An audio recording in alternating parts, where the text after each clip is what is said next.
The Galactic Council chamber had stood for 9 million years. Its walls held the memory of countless species, their rise and fall recorded in crystal archives that stretched deeper than any living being had ever explored. Elder Kothvan, the last of the primordials, rarely attended sessions anymore. His species had existed before the stars themselves had cooled. He had watched galaxies collide and reform. He had seen civilizations bloom like flowers and wither into dust. But today, he came. His ancient form drifted into the chamber like smoke made solid. The younger representatives fell silent. Many had never seen a primordial in the flesh. They existed only in legends, in warnings carved into the oldest monuments of the galaxy. Ambassador Vexler of the Crithian Empire stood at the central podium, his scales gleaming with pride. Behind him, a holographic display showed a small blue planet spinning slowly in the darkness of space. "Fellow members of the Council," Vexler announced, his voice carrying the confidence of youth and power. "The Crithian Empire has located a primitive world rich in resources. We propose full harvesting operations to begin within the standard cycle." Murmurs of approval rippled through the assembly. Resources were always welcome. Primitive worlds were easy targets. Elder Kothvan moved forward. The chamber grew cold. "What is the designation of this world?" His voice was like stones grinding together, ancient and heavy. Vexler checked his data tablet with slight annoyance. "The natives call it Earth, third planet from a yellow star in the outer arm of the galaxy. Nothing special about it." The primordial went still. Every light in the chamber flickered. "You will not touch that world," Kothvan said. Each word fell like a hammer blow. Vexler laughed nervously. "With respect, Elder, you have been absent from council matters for 200,000 years. The Crithian Empire has grown strong. We do not need permission from relics of the past to claim what is rightfully ours by conquest." Other representatives nodded in agreement. The Crithian Empire was powerful. Their fleet numbered in the millions. They had conquered dozens of systems. What could one ancient creature do to stop them? Kothvan raised one withered limb and pointed at the archives embedded in the chamber walls. "Before your species learned to walk upright, we carved warnings into the foundation of this very chamber. We wrote them in every language that would ever exist. We buried them on every world that could support life. Do you know what those warnings say, young fool?" Vexler straightened his spine. "Old superstitions. Nothing more. They say one thing. One simple truth that has protected this galaxy for longer than your sun has burned." The primordial's eyes blazed with ancient light. "Never go to Earth. Never contact Earth. Never let the humans know we exist. Forget that world. Erase it from your maps. Pretend it does not exist. Because if you wake them, if you give them reason to look up at the stars with anger in their hearts, nothing in this universe will save us." Silence filled the chamber. Then Vexler laughed again, louder this time. Other representatives joined him. The tension broke like a wave against rocks. "Humans?" A representative from the Zeph Collective spoke up. "We have studied them remotely. They cannot even achieve basic planetary unity. They fight among themselves constantly. Their technology is primitive. They have barely touched their own moon. What threat could they possibly pose to the combined might of the Council?" Kothvan looked at them all with something that might have been pity. 3 million years ago," he said slowly, "the primordials were not alone. 7 other species existed at our level of advancement. We were gods among the stars. We could reshape reality itself. We thought nothing could threaten us." He paused. "Then we found Earth. The humans were barely beginning to use tools, simple creatures living in caves. We thought they were amusing, harmless. Some of my people wanted to study them. Others wanted to use them as labor. A few suggested we simply remove them to make room for more important projects." The chamber was utterly silent now. "We chose to remove them. We sent a single vessel with a single weapon, something small, just enough to cleanse the planet. Kothvan's form trembled with ancient memory. The weapon failed. We do not know how. We do not know why. The humans should not have been able to even perceive it, let alone stop it. But they did, and then they looked up. They saw our ship in their sky, and something changed in them. Something woke up. He moved closer to Vexler, who stepped backward despite himself. Within 1 generation of their short lives, they went from caves to cities. Within 2 generations, they had weapons that could crack a planet. Within 3 generations, they found us.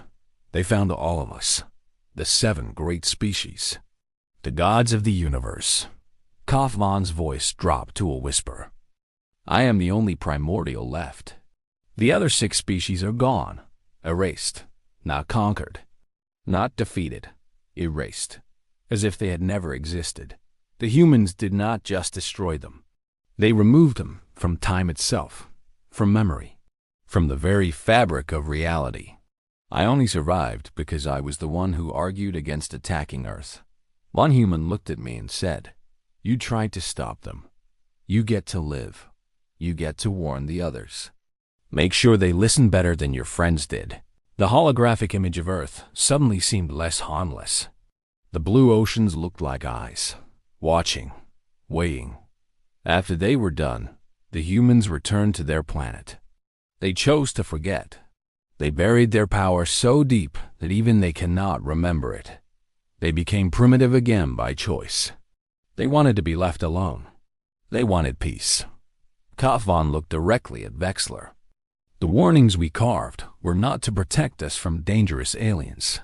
They were to protect us from ourselves, from the foolish belief that we could take what belongs to them. The humans are not primitive. They are sleeping. And you, young fool, want to walk into their bedroom and slap them awake. Vexler's scales had lost their shine, but pride still burned in his eyes. Stories, he said, though his voice shook slightly. Old stories told by old creatures afraid of their own shadows. The Crithian Empire does not bow to fairy tales. He turned to the assembly. I call for a vote. Who supports the harvesting operation? Hands and limbs and tentacles rose throughout the chamber. The younger species were hungry, ambitious. They saw resources and profit. They saw a primitive world ripe for taking. Kothvan watched the votes accumulate. Then he simply turned and drifted toward the exit. Where are you going, Elder? Someone called out. He did not look back.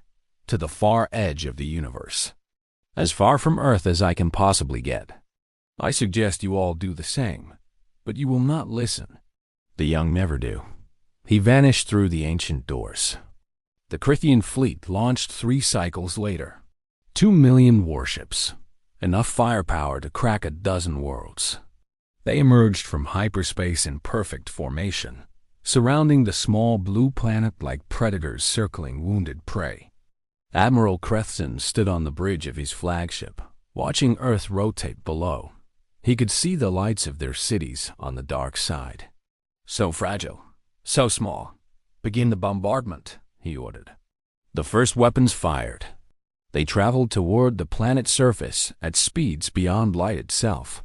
Nothing could stop them. Nothing could survive them.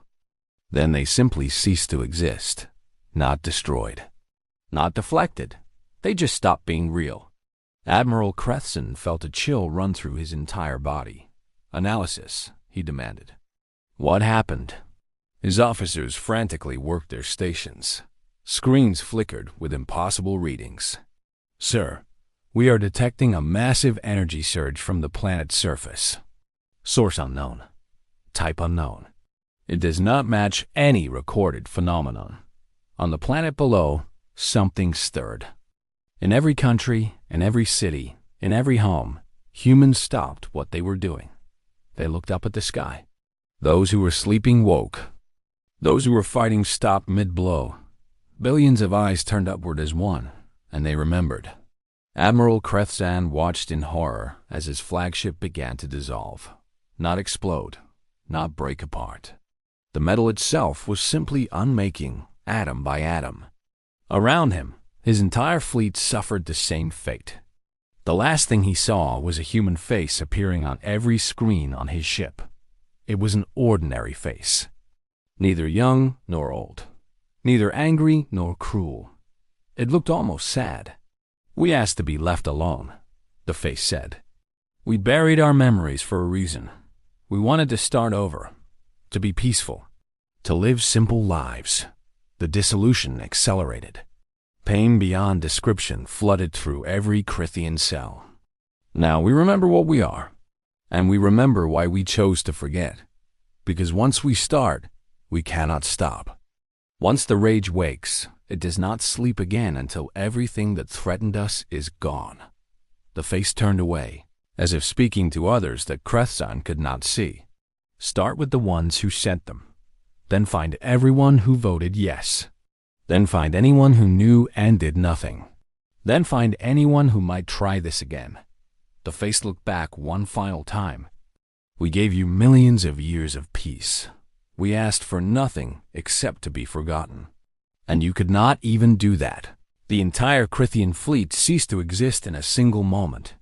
Across the galaxy, the species who had voted yes began to scream. In the far reaches of the universe, Elder Kothvan felt the ripples of what was happening. He had fled at speeds beyond measure, putting entire galaxy clusters between himself and Earth. Still, he felt it. The awakening, the anger, the terrible purpose rising like a tide across all of creation. He had warned them. He had begged them to listen. The wisdom of ages past was clear, simple, easy to follow. Never go to Earth. Modern fools never listened. They never did. In the Galactic Council Chamber, the crystal archives began to crack. 9 million years of history, trembling as something vast and old and impossibly powerful, swept through the stars like judgment itself. The recordings of the vote remained intact. Every name, every species, every hand raised in favor of disturbing the sleeping world. A list of the doomed. The humans had not attacked in 9 million years. They had chosen gentleness. They buried their nature so deep that even they believed they were ordinary, fragile, mortal, but they were none of those things. And now they were awake. The galaxy had enjoyed 9 million years of peace because of a simple warning carved into ancient stones. Those warnings stood in every language, on every world, unchanged and unheeded. Now the warnings were meaningless. The peace was over. And somewhere on a small blue planet in the outer arm of an ordinary galaxy, billions of humans looked up at the stars with ancient fire burning in their eyes. They remembered who they were. They remembered what they could do. And they had work to finish.